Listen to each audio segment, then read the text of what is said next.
So hello guys, নমস্কার। আমি Pawan Das, south Kolkata থেকে। আশা করি তোমরা সবাই ভালো আছো। সো এটা একটা ছোট্ট বাইক রাইড, যেটা আমি সকালবেলা ভোরে বেরিয়ে পড়েছিলাম বাইক নিয়ে সোজা কোলাঘাটের দিকে। আর এই জায়গাটির নাম হচ্ছে দেউলটি কোলাঘাট। সুন্দর একটা গ্রাম্য পরিবেশ, গ্রাম্য জায়গা।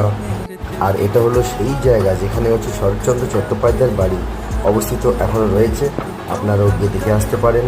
শুধুমাত্র 100 টাকার টিকিট, যেখানে আপনি এন্ট্রি করতে পারবেন। 100 টাকা টিকিটের এন্ট্রি দিয়ে আপনি শরৎচন্দ্র চট্টোপাধ্যায় যেখানে থাকতেন, যেখানে বসতেন, যেখানে পড়াশোনা করতেন, বা তার পূজনীয় মন্দির যেটা রয়েছে সেটাও আপনারা দেখতে পারেন। তো যাই হোক, আমাদের অত হাতে সময় ছিল না, তাই আমরা ওখানে আর ঢুকিনি।